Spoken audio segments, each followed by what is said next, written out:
जय Hind. Creative study world में आप सबों का स्वागत।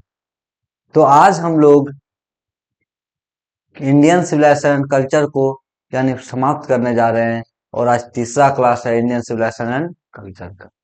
तो फिर हम लोग पिछले क्लास में क्या क्या पढ़े थे, यानी पिछले क्लास में आप लोग को हम बता चुके हैं कि महात्मा गांधी को महात्मा गांधी को बापू और भारत का राष्ट्रपिता यानी Bapu and father the father of the nation के नाम से भी जाना जाता है। उन्होंने सत्य और ट्रूथ एंड नॉन वायलेंस सत्य और अहिंसा का प्रयोग ब्रिटिश राज के खिलाफ भारत को आजादी दिलाने में किया। यानी 1915 से 1948 तक भारतीय राजनीति पर उनका पूर्ण रूप से दबदबा था, यानी क्या प्रभुत्व था।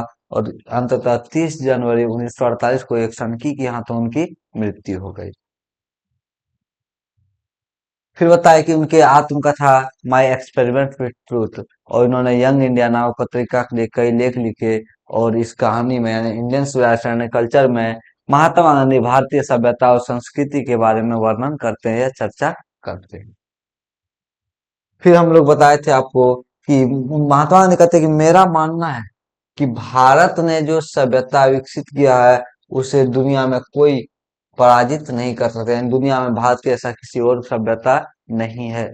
और फिर कहा कि फिर कहे कि हमारे पूर्वजों द्वारा बोया गया बीज के बराबर आज कोई भी सभ्यता नहीं, यानी जो हमारे पूर्वजों ने सभ्यता का जो बीज बोया था उसके समान आज कोई भी सभ्यता नहीं है। रोम भी बर्बाद हो चुका है और ग्रीस का भी वही हश्र हुआ और फेरोस यानी मिस्र के शासक फेरोस का घमंड टूट गया और जापान पश्चिमीकृत हो गया, यानी पश्चिमी सभ्यता को अपना लिया और चाइना का कुछ कहा नहीं जा सकता।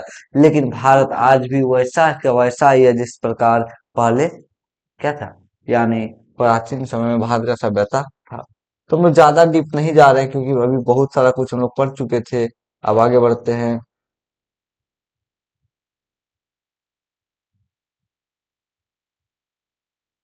तो उसके बाद महात्मा गांधी कहे थे कि मैं पश्चिम का विरोधी नहीं हूँ, बल्कि मैं पश्चिम का विरोधी नहीं हूँ। पश्चिम ने जो कुछ यानी पश्चिमी साहित्य से मैंने जो कुछ भी सीखा उसके लिए मैं पश्चिम को धन्यवाद देना चाहता हूँ। और मुझे इस पश्चिम सभ्यता से एक बात पश्चिम साहित्य से एक बात पता चला कि यदि भारत को का पूर्ण विकास करना है, तो भारत को हर हाल में पश्चिमी सभ्यता को त्यागना पड़ेगा, पश्चिमी सभ्यता को त्यागना पड़ेगा। फिर बताए थे कि आधुनिक सभ्यता क्या है, व्हाट इज मॉडर्न सिविलाइजेशन। आधुनिक सभ्यता क्या है, तो उससे बताए थे कि आधुनिक सभ्यता धन का पूजक है, धन का उपासक है। और हम में जो है धन का उपासक है और हम में पाशविकता का पूजक है। यदि कदम कदम पर यदि आधुनिक सभ्यता में धन का के बारे में नहीं सोचा जाए तो आधुनिक सभ्यता कुछ भी नहीं है। कहता है इट इज, उसके बाद क्या कहता है, it is perhaps unnecessary it is perhaps unnecessary if not useless to weigh the merits of the two civilisation. कहता है यदि आवश्यक नहीं है तो दो सभ्यताओं की योग्यता का तुलना करना बेकार है। It is likely that the West has evolved is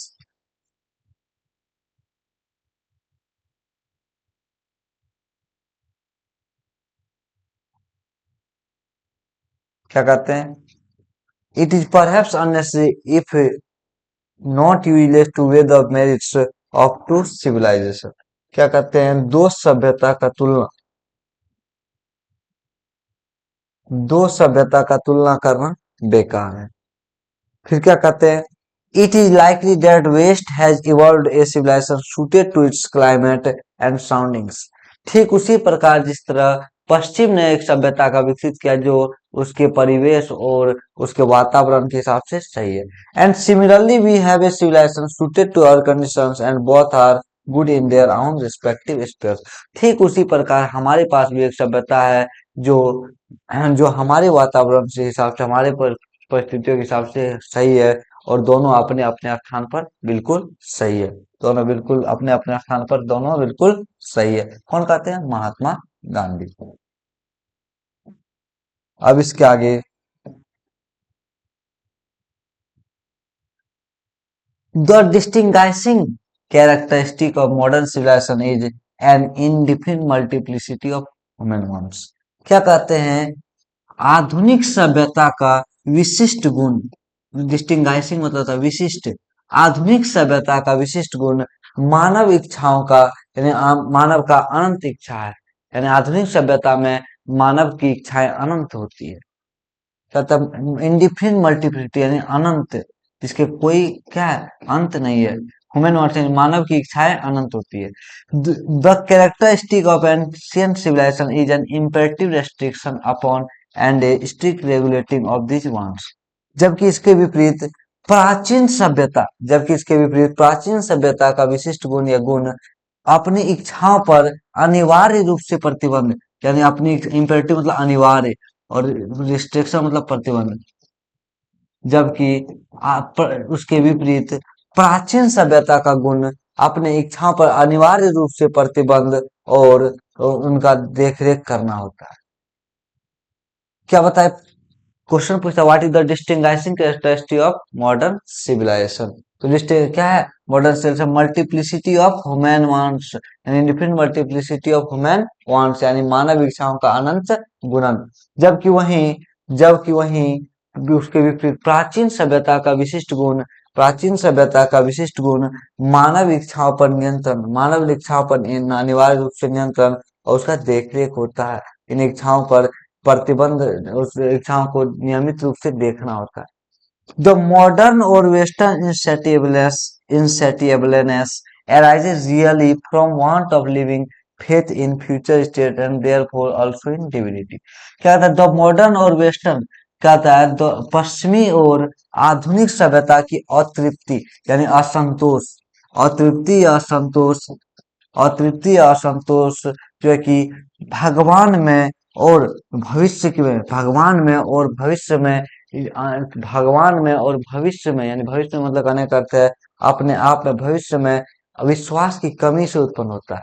कहता द मॉडर्न और वेस्टर्न सिविल इंसेटिव, यानी कहता आधुनिक और पश्चिमी असंतोष वाकई में देवत्व में, यानी भगवान में और भविष्य में क्या बोलते हैं, यानी विश्वास की कमी के कारण उत्पन्न होता है। यानी क्या होता है, लिविंग फेथ इन, यानी सच्ची आस्था की कमी के कारण होता है। The restraint of ancient or eastern civilisation arises from a belief, क्या कहता है, वहीं प्राचीन या प्राचीन या पूर्वी सभ्यता का संयम, रिस्ट्रेंट मतलब संयम, वहीं प्राचीन या पूर्वी सभ्यता का संयम भगवान में और अपने आप में, भगवान और भविष्य की योजनाओं में विश्वास करने से उत्पन्न होता है। Often in spite of ourselves in future state and the existence of a divine power। क्या था, कभी कभी अपने इच्छाओं के विरोध के बावजूद भी हम लोग क्या करते हैं, देवीय शक्ति के अस्तित्व और भविष्य की योजनाओं पर विश्वास करते हैं, यानी अपने आप में विश्वास करते हैं, जिससे कि पश्चिमी सभ्यता में क्या है, संतोष है, यानी संयम है, सॉरी पूर्वी सभ्यता में संयम है। यानी इस पैराग्राफ में महात्मा गांधी बताया कि पश्चिमी सभ्यता या आधुनिक सभ्यता का विशिष्ट गुण क्या है, विशिष्ट गुण है अनंत इच्छाओं का, यानी अनंत इच्छा, मानव का अनंत इच्छा। बल्कि वहीं प्राचीन या पूर्वी सभ्यता का विशिष्ट गुण अपने इच्छाओं पर अनिवार्य प्रतिबंध है। फिर बताते हैं कि पश्चिम के लोग या आधुनिक सभ्यता के लोग उतने परेशान क्यों होते हैं, उतनी उसमें असंतोष, क्या कहता है, इनसेटिस्फैक्शन, असंतोष या अतृप्ति क्यों होता है, क्योंकि वे लोग भगवान में विश्वास नहीं करते हैं, इसीलिए उनमें क्या होता है, अतृप्ति होती है, यानी असंतोष उत्पन्न होता है। बल्कि वहीं हम लोग प्राचीन सभ्यता के लोग या पूर्वी सभ्यता के लोग भगवान में विश्वास रखते हैं, इसलिए हमें संयम है, हमें विश्वास किसमें है, भगवान में विश्वास है। चलो आगे बढ़ते हैं।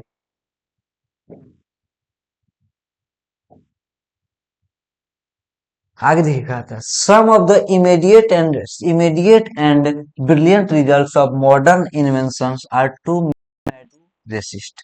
क्या कहता है, आधुनिक आविष्कार कुछ तत्कालिक, इमीडिएट मतलब तत्कालिक, यानी शानदार तत्कालिक और शानदार आधुनिक आविष्कार हमें अपने इच्छाओं पर यानी हमें अपने इच्छाओं पर नियंत्रण स्थापित यानी क्या होता है, हमें अपने इच्छाओं पर रोक लगाने के लिए क्या करता है, बाधा उत्पन्न करता है। मैडनिंग यानी क्या होता है, पागलपन कहते हैं, पागलपन बनाता है। यानी हमें some of the immediate and brilliant results of modern invention are too maddening to resist, यानी क्या कहता है, हमें इन आधुनिक सभ्यता के कुछ शानदार और तात्कालिक आविष्कार से हमें अपने इच्छाओं पर प्रतिबंध लगाने में बाधा उत्पन्न करता है।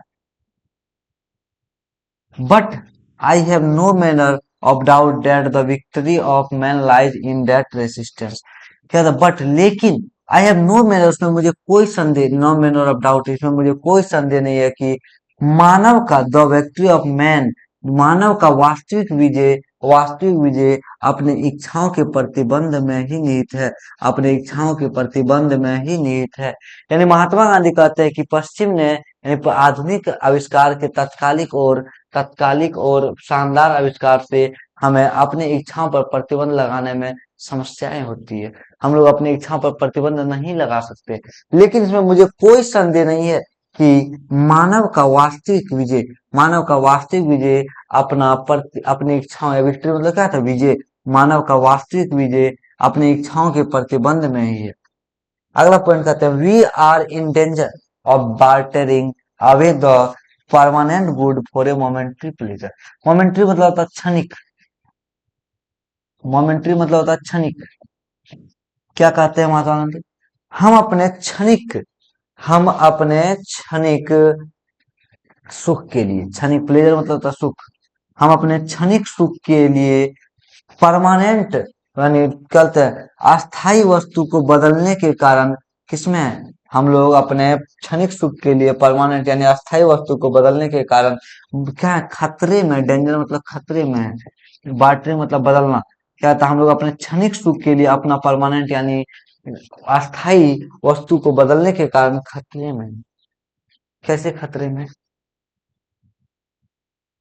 just as just as the West has the West they have made wonderful discoveries in things material। क्या था, जिस प्रकार पश्चिम द वेस्ट, पश्चिम ने भौतिकता में यानी मटेरियल में, भौतिकता में या भौतिक दुनिया में शानदार आविष्कार क्या क्या, वंडरफुल यानी शानदार आविष्कार किया है। महात्मा गांधी कहते हैं, जिस प्रकार पश्चिम ने भौतिकता में, भौतिकवाद में शानदार आविष्कार किया है, similarly Similarly, Hinduism has made still more marvelous discoveries in things of religion, of the spirit, the soul। क्या था, ठीक उसी प्रकार, सिमिलरली मतलब ठीक उसी प्रकार हिंदू ने हिंदू ने धर्म, आध्यात्म और आत्मा, स्पिरिट मतलब आध्यात्म, रिलीजन मतलब धर्म, स्पिरिट मतलब आध्यात्म और आत्मा के क्षेत्र में, उससे भी शानदार आविष्कार किया है, किसने, हिंदू ने। किसने किया है, हिंदू ने। क्या कहता है, जिस प्रकार महात्मा गांधी कहते हैं, जिस प्रकार पश्चिम ने भौतिकवादिता में शानदार आविष्कार किया, ठीक उसी प्रकार हिंदू धर्म ने धर्म, आध्यात्म और आत्मा के क्षेत्र में बहुत ही शानदार आविष्कार किया। मार्वेलस मतलब शानदार, आविष्कार, डिस्कवरी मतलब आविष्कार किया है। यानी महात्मा गांधी कहते हैं कि जिस प्रकार यानी क्या कहता है, आधुनिक सभ्यता का कुछ तात्कालिक और शानदार आविष्कार से हम लोग अपनी इच्छाओं पर प्रतिबंध लगाने में असफल है। लेकिन इसमें मुझे कोई संदेह नहीं है कि मानव का असली विजय अपनी इच्छाओं पर प्रतिबंध लगाने पर ही है, यानी अपनी इच्छाओं पर रोक लगाने से ही मानव का असली विजय है। We are in danger battering away the permanent good for a momentary pleasure. क्या कहता है, हम लोग इस जो आस्था यानी अपनी इच्छाओं पर नियंत्रण रखना, अध्यात्म यानी भारत ने क्या पैदा किया, अध्यात्म पैदा किया, धर्म पैदा किया, इन सब चीज को बदलने, क्या था, क्षणिक सुख के लिए यानी क्या, भौतिकवादिता के क्षणिक सुख के लिए जो हम लोग इन सब चीजों को बदलने जा रहे हैं, अपनी सभ्यता संस्कृति को बदलने जा रहे हैं, इसलिए इसके कारण हम लोग अपने किसमें, खतरे में। फिर कहते हैं कि मुझे इसमें यानी क्या, जिस प्रकार राष्ट्र आज द वेस्ट, जिस प्रकार पश्चिम ने भौतिकता के क्षेत्र में यानी मटेरियलिज्म या मटेरियल के क्षेत्र में शानदार आविष्कार किया है। ठीक उसी प्रकार क्या Hinduism has made similarly Hinduism has made Similarly, Hinduism has made still more marvelous discoveries in things of religion, of the spirit and of the soul. ठीक उसी प्रकार हिंदू धर्म ने क्या बोलते हैं धर्म, अध्यात्म और आत्मा के क्षेत्र में उससे भी शानदार आविष्कार किया है। तो यानी यहाँ तक कोई दिक्कत आपको नहीं हो रहा है। फिर आगे बढ़ते हैं। But we have no eye for this great and fine discoveries. क्या कहता है, लेकिन हमारा ध्यान इस महान और अच्छे आविष्कार पर नहीं है। यानी क्या कहता है, हमारा वी है but we have no eye for this great and fine discovery, लेकिन हमारा ध्यान इतने शानदार और इतने अच्छे आविष्कार पर हमारा ध्यान नहीं है। We are dazzled by the material progress that western science has made. हम लोग पश्चिम विज्ञान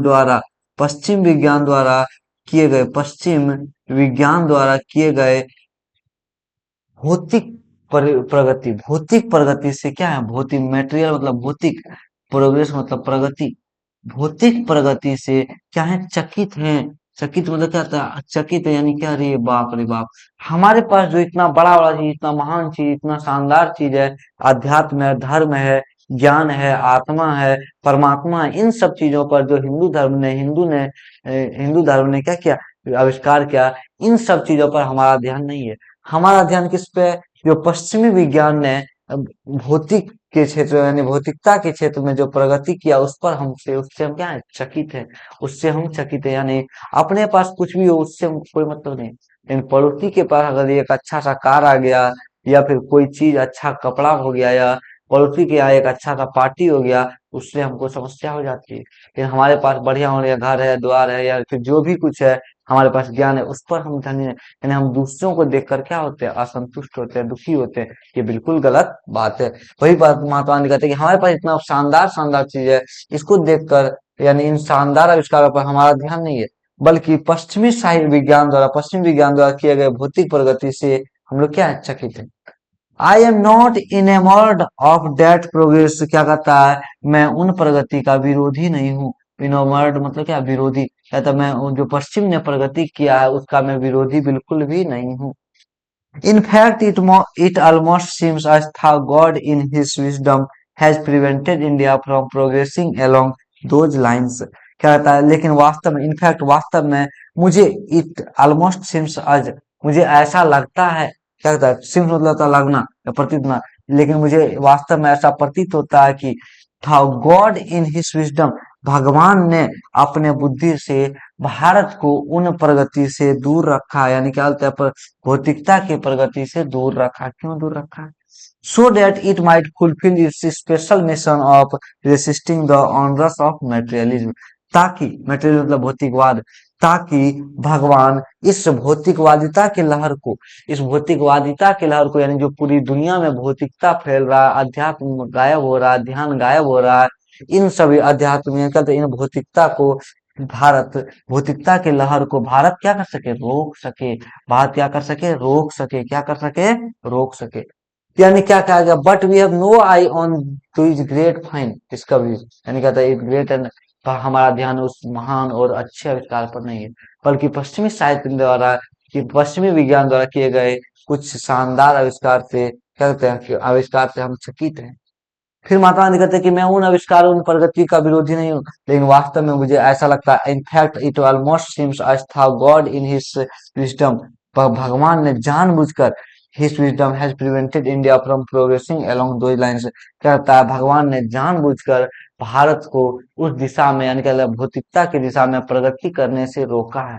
ताकि क्यों रोका है, so that ताकि it might fulfill its special mission of resisting the onrush of material, ताकि वह इस भौतिकवादिता के लहर को क्या कर सके, इस खास मिशन को रोक सके। यानी भौतिकवादिता की लहर को रोकने के लिए भारत को खास मिशन के लिए, इसके लिए बचा के रखा है। यानी महात्मा गांधी कहते हैं कि भगवान ने हमें इस ओर से प्रगति करने से रोका है, ताकि भारत अध्यात्म की ओर आगे बढ़ सके। तो इसमें कोई दिक्कत नहीं होगा। आगे बढ़ते हैं। After all, there is something in Hinduism that has kept it alive up till now. क्या कहता है, इस सब के बावजूद हिंदू धर्म में, after their is something in Hinduism, Hindu धर्म में आफ्टर यानी इस सब के बाद हिंदू धर्म में जरूर कुछ है। आफ्टर समथिंग इन हिंदू जरूर कुछ है। That has kept alive up till now, जो कि इसे अभी तक जीवित रखा है, जिसे जो इसे अभी तक जीवित रखा है। यानी महात्मा गांधी कहते हैं कि हिंदू धर्म में जरूर कुछ है, क्योंकि भगवान ने यानी जिसकी वजह से ये अभी तक ये हिंदू धर्म अभी भी जीवित है। It has witnessed the fall of Babylonian, Syrian, Persian and Egyptian civilisation. क्या कहता है, हिंदू धर्म यानी हिंदू धर्म जो कि बेबीलोन की सभ्यता का पतन, सीरिया की सभ्यता का पतन, पर्शिया की सभ्यता के पतन और मिस्र की सभ्यता के पतन का साक्षी बना है। यानी क्या कहते हैं महात्मा गांधी की हिंदू धर्म जो है कि बेबीलोन की सभ्यता के पतन का साक्षी बना है, सीरिया के सभ्यता के पतन का साक्षी बना है और पर्शिया और इजिप्ट यानी मिस्र की सभ्यता का पतन का साक्षी बना। यानी भारत के सामने सारी सभ्यताएं, हिंदू धर्म के सामने सारी सभ्यताएं आई और एक एक करके टूट गई, बिखर गई, समाप्त हो गई। लेकिन फिर भी हिंदू धर्म यानी हिंदुओं ने जो सभ्यता विकसित किया, यानी भारत में जो लोग निवासी थे उसको क्या कहता है, हिंदू। इसलिए जो हिंदू निवासी थे यानी भारत के निवासी थे, इन्होंने अपनी सभ्यता को बचाए रखा और आज भी जीवित है। Cast a look around you, अपने चारों ओर देखो। Cast a look around you यानी अपने चारों ओर देखो। Where is Rome and where is Greece, Greece where is Rome and where is Greece. कहता कहाँ, रोम कहाँ है और ग्रीस कहाँ है। यानी रोम कहाँ है और ग्रीस कहाँ है, यानी कहने का रोम का सभ्यता कहाँ है और ग्रीस की सभ्यताएं कहाँ है। Can you find today anywhere the Italy of Gibbon, क्या आज आप इटली के शासक यानी इटली का शासक को कहते थे गिब्बन, क्या आज आप कहीं भी गिब्बन के इटली को खोज सकते हैं। यानी इटली का जो शासक था उसको कहते थे गिब्बन, इटली का जो शासक था उसको क्या कहते थे, इटली के शासक को गिब्बन, इटली के शासक को गिब्बन। और और इजिप्ट यानी मिस्र, इजिप्ट, इजिप्ट के शासक को क्या कहते थे, फेरोस, क्या कहते थे, फेरोस, फेरुस कहते थे। यानी महात्मा गांधी कहते हैं क्या आज आप कहीं भी इटली यानी गिब्बन के इटली को खोज सकते हैं और rather the ancient Rome because Rome was Italy, और या फिर आप कहीं प्राचीन रोम को खोज सकते हैं क्योंकि रोम ही इटली है। यानी इटली ही रोम था, रोम वाज इटली, रोम ही इटली था। यानी पहले रोम था, आज इसका नया नाम क्या पड़ गया, इटली। आज इसका नया नाम इटली का यानी रोम। यानी महात्मा गांधी कहते हैं कि भगवान ने कुछ अपनी बुद्धि से जानबूझकर हिंदू धर्म को उन प्रगति से की ओर जाने, भारत को उन प्रगति भौतिकवादिता के प्रगति की ओर जाने से रोका, ताकि इस भौतिकवादिता की लहर को रोका जा सके। फिर कहते हैं कि इन सब के बावजूद भी मुझे ऐसा लगता है कि हिंदू धर्म में जरूर कुछ है जो कि अभी तक यह अपने विशेष रूप में जीवित है। क्या होता है, यह जो कि बेबीलोन की सभ्यता का पतन का साक्षी बना, सीरिया की सभ्यता का पतन का साक्षी बना, यानी सीरिया की सभ्यता के पतन का साक्षी बना, पर्शिया की सभ्यता और इजिप्ट के सभ्यता यानी मिस्र की सभ्यता का साक्षी बना। और कहता कि चारों ओर आप देखिए, कहाँ है रोम, कहाँ है ग्रीस, और can you find today anywhere, Greek नहीं ग्रीस, सीई, क्या आप उससे आज कहीं भी गिब्बन की इटली को पर देख सकते हैं, आप कहीं भी प्राचीन रोम को देख सकते हैं क्योंकि रोम ही इटली था। फिर कहते हैं go to Greece where is the world famous Attic civilisation. फिर कहते हैं ग्रीस जाइए, और ग्रीस का एक बहुत ही प्रसिद्ध सभ्यता था जो कहते थे अटारी की सभ्यता, अटारी की सभ्यता, अटारी को इंग्लिश में कहते हैं एटिक। यानी ग्रीस में जो सभ्यता था उसका नाम क्या था, एटिक सिविलाइजेशन, अटारी की सभ्यता। महात्मा गांधी कहते हैं यहाँ से ग्रीस जाइए और देखिए, यानी ग्रीस जाइए, ग्रीस जाइए और देखिए कि कहाँ है अटारी, विश्व प्रसिद्ध अटारी सभ्यताएं कहाँ है। देन कमिंग टू इंडिया, उसके बाद भारत आइए। Let one go through the most ancient records and then look around you and you would be constrained to say yes I see here ancient India still living. कहता है उसके बाद आप वापस भारत आइए और यहाँ प्राचीन अभिलेखों को देखिए, यानी प्राचीन प्राचीन स्थानों को देखिए, प्राचीन अभिलेखों को देखिए, प्राचीन अभिलेखों को देखा, तो एंशियंट रिकॉर्ड्स, रिकॉर्ड मतलब अभिलेख, प्राचीन अभिलेखों को देखिए। And then look around you, और उसके बाद अपने चारों ओर देखिए। And you would be constraint to say, उसके बाद वह आपकी यह कहने के लिए बाधित हो जाएंगे कि yes I see here ancient India still living. उसके बाद आप यह कहने के लिए बाधित हो जाएंगे कि हाँ, मैंने यहाँ प्राचीन भारत को देखा, और जो अभी भी अपने उसी रूप में जीवित है, जो अभी भी अपने उसी रूप में जीवित है। कौन कहते हैं? महात्मा गांधी। महात्मा गांधी, यानी महात्मा गांधी कहते हैं कि भारत हिंदू धर्म के, यानी हिंदू जो कि देखिए प्राचीन सभ्य, प्राचीन समय में भारत में सिर्फ कौन था? हिंदू धर्म के निवासी थे लोग, निवास करते थे, अन्य धर्म के लोग नहीं थे। इसलिए वही महात्मा गांधी कहते हैं कि भगवान, यानी क्या, हिंदू धर्म में जरूर कुछ है जो कि आज तक जीवित है। कहता है यह हिंदू धर्म बेबीलोन, सीरिया, पर्सिया, इजिप्ट यानी मिस्र के सभ्यता के पतन का साक्षी बना। फिर कहता है अपने चारों ओर देखिए, कहाँ है विश्व प्रसिद्ध अटारी की सभ्यता, कहाँ है रोम, कहाँ है ग्रीस, और कहाँ है, क्या कहते हैं, गिब्बन, यानी इटली का गिब्बन, फिर गिब्बन का इटली। और उसके बाद फिर महात्मा गांधी कहते हैं कि लेकिन आप जब भारत आएंगे तो यहाँ पर अभिलेखों को देखिए, उसके बाद अपने चारों ओर देखिए, और आप कहने के लिए बाधित हो जाएंगे कि हाँ, मैंने भारत में प्राचीन सभ्यता देखा, जो कि प्राचीन भारत को देखा, जो अभी भी उसी रूप में जीवित है। European civilization is no doubt suited for European, but it will mean ruin for India if we endeavor to copy it. क्या कहता है?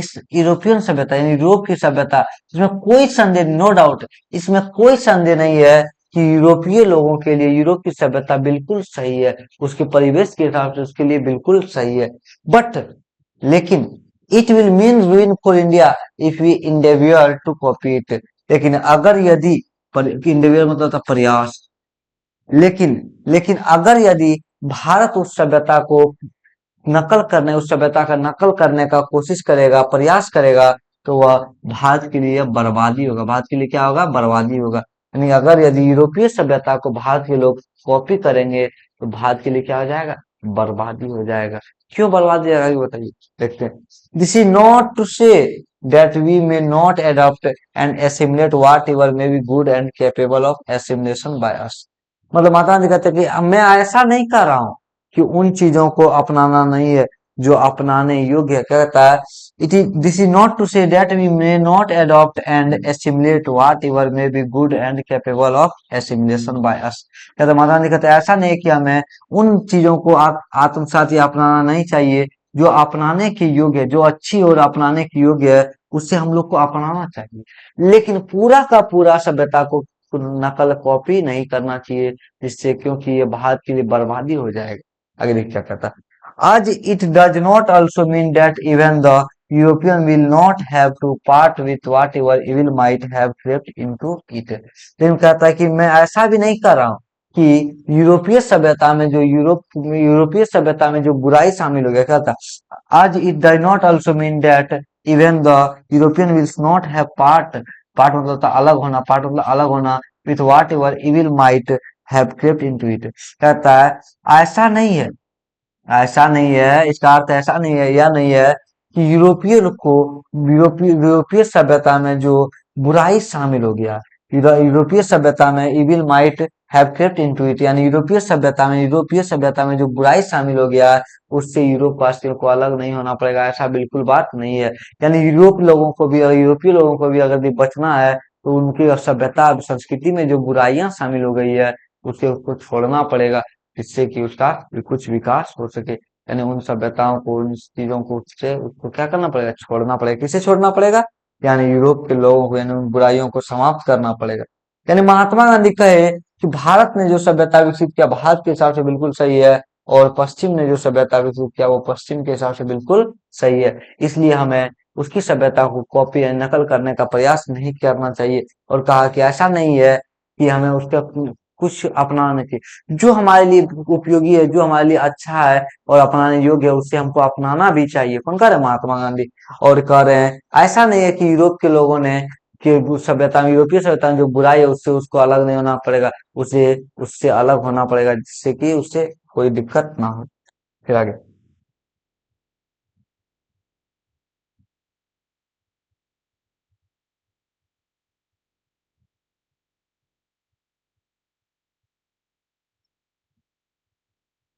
the incessant search for material comforts and their multiplication in such is such an evil, क्या कहता है,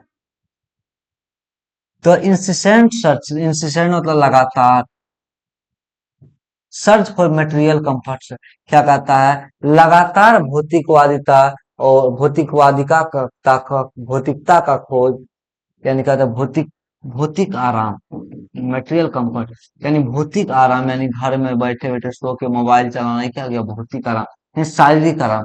the insistent search for material comforts and their multiplication is such an evil, कहता है लगातार शारीरिक या भौतिक आराम, लगातार भौतिक आराम या शारीरिक आराम का खोज के लिए खोज, एक प्रकार का, और उसका बढ़ना, उसका अनंत रूप से, यानी उसका अनंत इच्छा, यानी उसकी अनंत इच्छाएं, मल्टीप्लीकेशन, उसकी अनंत इच्छाएं, इज सच एन इविल, एक प्रकार की बुराई है, एक प्रकार की बुराई है। यानी महात्मा गांधी कह रहे हैं कि लगातार, यानी क्या होता है, लगातार भौतिक, क्या बोलते हैं, आराम, भौतिक आराम का तलाश करना या खोज करना, एक पर, और उसकी अनंत इच्छाएं, उसकी इच्छाओं को बढ़ाना, एक प्रकार का बुराई है। And I make bold to say that the Europeans themselves will have to remodel their outlook. और मैं यह कहने का साहस करता हूँ, I make bold to say, यानी मैं कहने का साहस करता हूँ that कि तो Europeans themselves will have to remodel their outlook, कि यूरोपीय लोगों को भी अपने दृष्टिकोण में बदलाव लाना पड़ेगा। आउटलुक मतलब दृष्टिकोण, अपने दृष्टिकोण में बदलाव लाना पड़ेगा। If they are not to perish under the weight of the comforts to which they are becoming slaves, यदि, क्या कहता है, if, यदि वे लोग सुख सुविधा, comfort मतलब सुख सुविधा के दबाव के तले, यानी सुख सुविधा के दबाव के तले दबकर मरना, यानी क्या कहते हैं, डूबना, दबकर डूबना या मरना नहीं चाहते, यानी दबना नहीं चाहते, यदि वह भौतिक सुख सुविधा के आराम के, यानी क्या, दबाव के तले डूबना या डूबना नहीं चाहते हैं, डूबना नहीं चाहते हैं, तो उसे क्या, और उसका गुलाम होना नहीं चाहते हैं, तो उसे अपने दृष्टिकोण में बदलाव करना पड़ेगा। यानी कहा क्या, कि मैं यह कहने का साहस करता हूँ कि यूरोपीय लोग, यदि वे लोग भौतिक सुख सुविधा का गुलाम नहीं बनना चाहते हैं, और सुख सुविधा के दबाव के नीचे डूबना नहीं चाहते, डूबकर बर्बाद होना नहीं चाहते हैं, तो उसे अपने दृष्टिकोण में बदलाव करना पड़ेगा।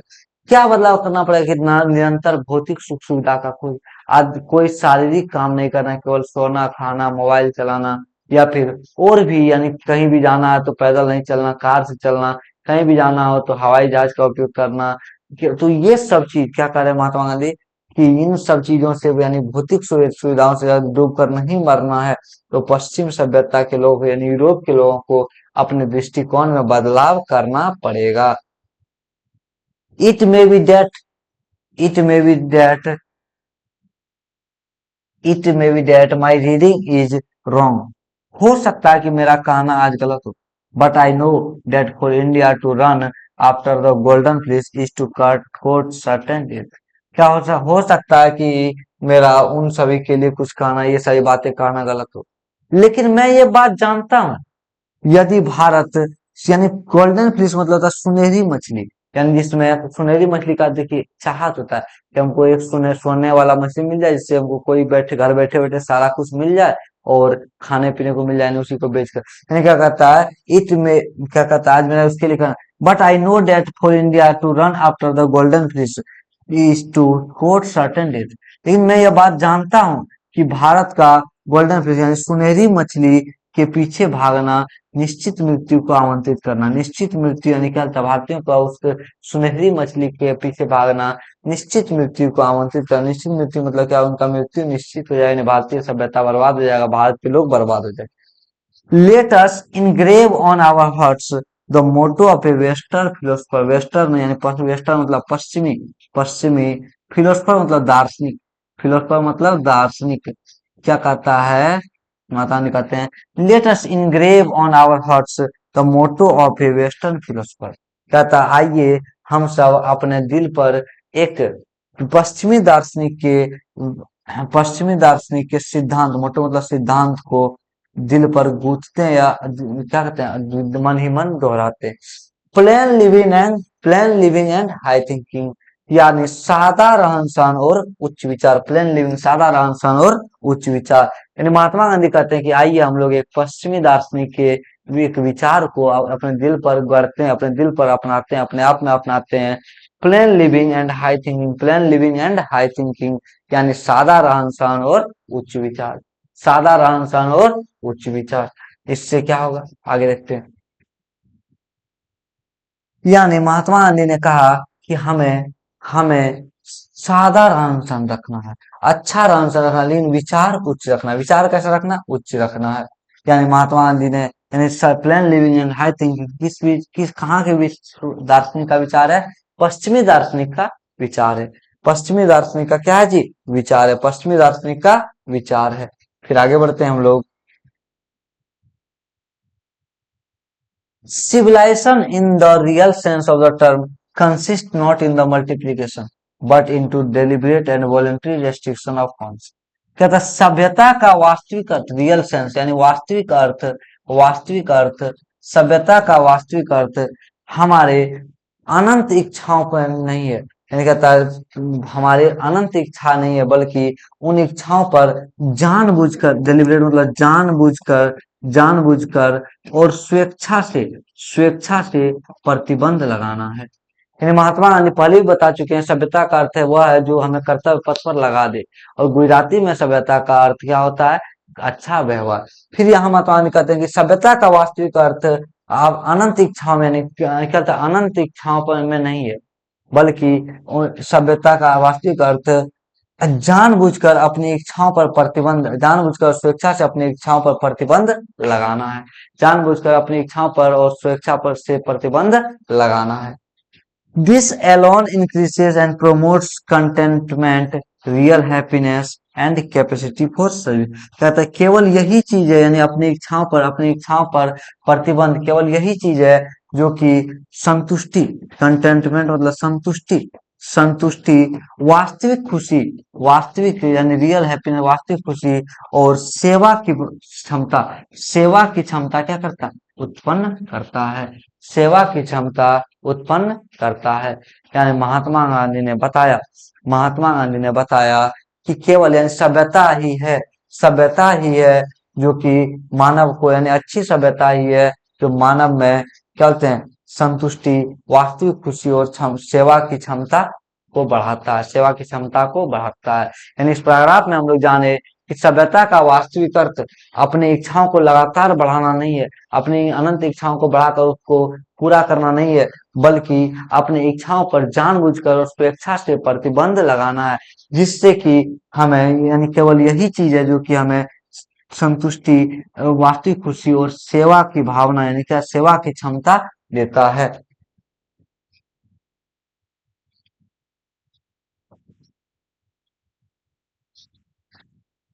अगला पैराग्राफ है, a certain degree of physical harmony and comfort is necessary.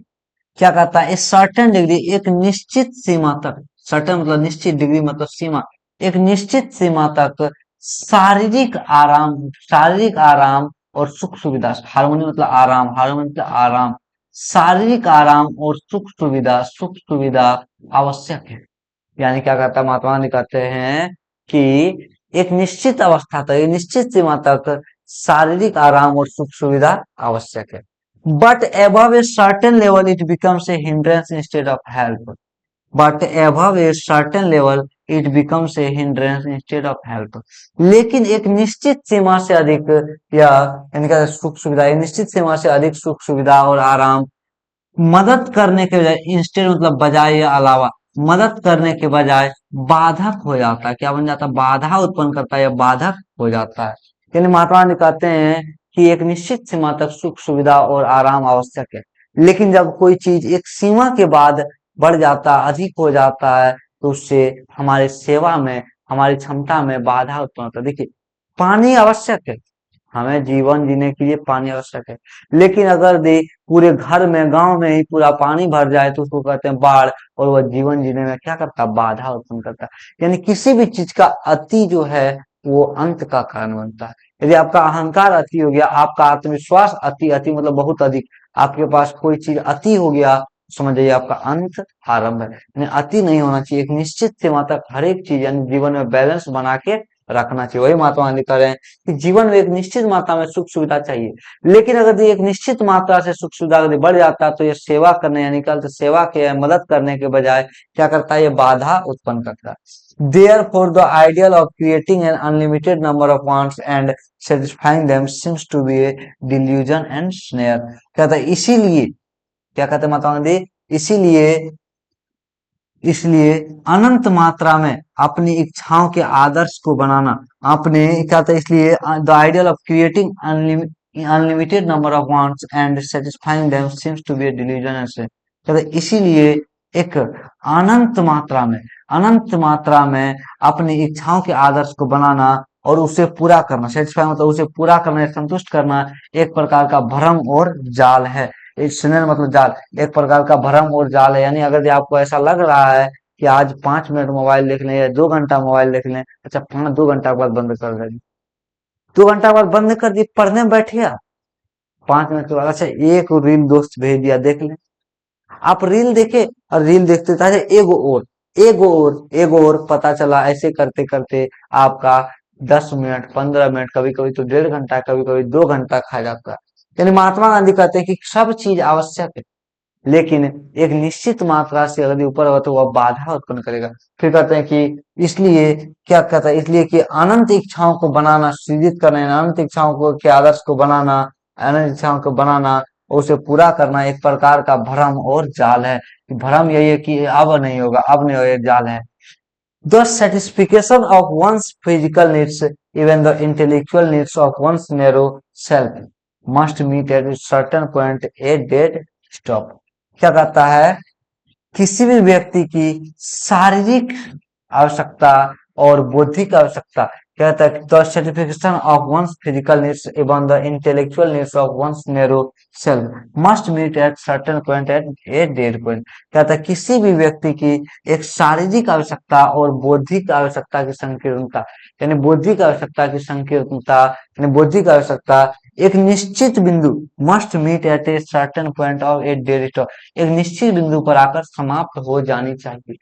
यदि आप में बहुत अधिक विचार आ रहा है और आप सही ढंग से काम नहीं कर पा रहे, केवल विचार ही विचार करें कि अब ये कर लेंगे, वो कर लेंगे, कल फिजिक्स पढ़ लेंगे, कल केमिस्ट्री पढ़ लेंगे, अरे कल दिन भर पढ़ेंगे, आज छोड़ो बंद करो, यानी आप में बहुत अधिक विचार आ रहा है, आप में बहुत अधिक आराम की चाहत है, तो वो आपके लिए हानिकारक है। नहीं कहते इन सब चीजों को एक निश्चित बिंदु पर, यानी कहता है meet at a certain point dead stop, यानी एक निश्चित बिंदु पर इन सब चीजों को क्या हो जाना चाहिए, समाप्त हो जाना चाहिए, before it degenerates into physical and intellectual voluptuousness। यानी क्या होता है, एक निश्चित बिंदु पर जब तक यानी क्या होता है, निश्चित बिंदु पर ये शायद समाप्त है, क्या क्या कहते हैं, इन सब चीजों के एक शारीरिक और बौद्धिक कामुकता, वोल्यूप्टुousness मतलब कामुकता, क्या कहते हैं, इन सब चीजों के एक शारीरिक और बौद्धिक कामुकता के बदलने से निकलता है, इन सब यानी जो सुख सुविधा, आराम है, भोग विलास है, वो शारीरिक और बौद्धिक कामुकता में बदलने से पहले ये सब चीज एक निश्चित बिंदु पर आकर क्या हो जाना चाहिए, समाप्त हो जाना चाहिए, एक निश्चित बिंदु पर आकर समाप्त हो जाना चाहिए, तभी इन लोगों का क्या होगा, कल्याण होगा। A man must arrange his physical and cultural circumstances so that they do not hinder him in his service of humanity, on which all his energies should be concentrated। A man must arrange his physical and cultural circumstances। क्या कहता है, किसी व्यक्ति को अपने शारीरिक और सांस्कृतिक परिस्थितियों को, सर्कमस्टांसेस मतलब परिस्थितियों या परिवेश, कहता है एक व्यक्ति को शारीरिक और सांस्कृतिक परिवेशों को इस प्रकार व्यवस्थित करना चाहिए, मतलब व्यवस्थित, इस प्रकार व्यवस्थित करना चाहिए कि ताकि they do not hinder him in his service of humanity, ताकि वह उसके मानव के सेवा में, ताकि उसके मानव की सेवा में वह बाधा उत्पन्न न करे, on which all his energy should be concentrated, जिसमें कि सारा ऊर्जा उसका लगना चाहिए। यानी महात्मा गांधी कहते हैं कि एक व्यक्ति को, प्रत्येक व्यक्ति को अपने अपने शारीरिक और सांस्कृतिक परिस्थितियां इस प्रकार बनाना चाहिए, व्यवस्थित करना चाहिए, जो कि उसके मानव के सेवा में बाधा उत्पन्न न करे, जिसके लिए उसकी सारी एनर्जी, सारी ऊर्जा का प्रयोग किया जाना चाहिए। यानी इस पैराग्राफ में महात्मा गांधी बताए कि आवश्यक है, सुख सुविधा भोग विलास आवश्यक है, लेकिन एक निश्चित सीमा तक। उससे अधिक अधिक हो जाए तो वो क्या बन जाता है, सेवा करने में बाधा उत्पन्न करता है, और उससे लोगों की सेवा की भावना क्षीण होती है, और यह लगता है कि अनंत इच्छा एक प्रकार का भ्रम और जाल बन जाता है। और क्या कहता है, लोगों को अपने इच्छाओं को, शारीरिक और मानसिक इच्छाओं को, बौद्धिक इच्छाओं को एक निश्चित बिंदु तक ही रखना चाहिए, क्योंकि वह जब तक एक निश्चित बिंदु तक रहेगा तभी वह अपने इस काम में काम करेगा, अपने निश्चित सीमा तक काम करेगा। लेकिन अगर वो एक निश्चित सीमा से आगे बढ़ गया तो वो क्या होगा, शारीरिक और मानसिक कामुकता, कामुकता मैंने कहा किसी भी काम को करने, यानी लत, कामुकता मतलब लत, कामुकता मतलब लत, लत में जब तक आदमी बदल गया तो उसके लिए दिक्कत है। यानी कामुकता में, लत में बदलने से पहले उसे उसकी क्या कर देना चाहिए, समाप्त कर देना चाहिए।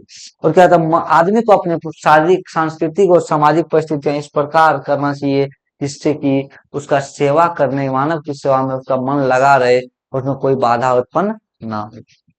तो फिर हम लोग इस कहानी को पूरे तरीके से पढ़ चुके हैं, यानी क्या, आपका ये पूरा पैराग्राफ यानी पूरा कहानी समाप्त हो गया, पूरा कहानी समाप्त हो गया, और हमारा आज इंडियन सिविलाइजेशन एंड कल्चर समाप्त हो गया।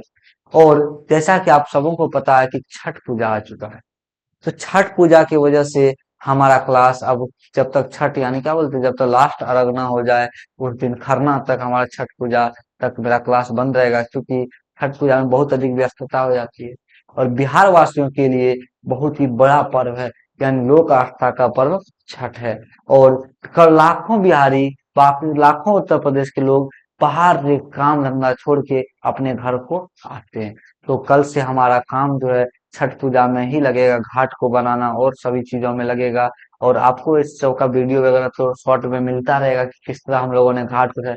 और हमारा घाट, छठ घाट जो है ना, बड़ा बेहतरीन ढंग से सजाया जाता है, केवल कच्चे फूलों से ही सजाया जाता है, और इन सब चीजों पर बहुत ही बारीकी से सभी गांववासी मिलकर, ग्रामवासी मिलकर सहयोग करते हैं, और सब अपने से उसको काम करते हैं, कोई स्टाफ वगैरह या कोई लेबर वगैरह नहीं लगाया जाता, बल्कि खुद से सजावट किया जाता है। और आप लोग को देखने में मजा आएगा जब दिखाएंगे। तो फिर हम लोग मिलेंगे छठ के बाद। आप सबका बहुत बहुत धन्यवाद।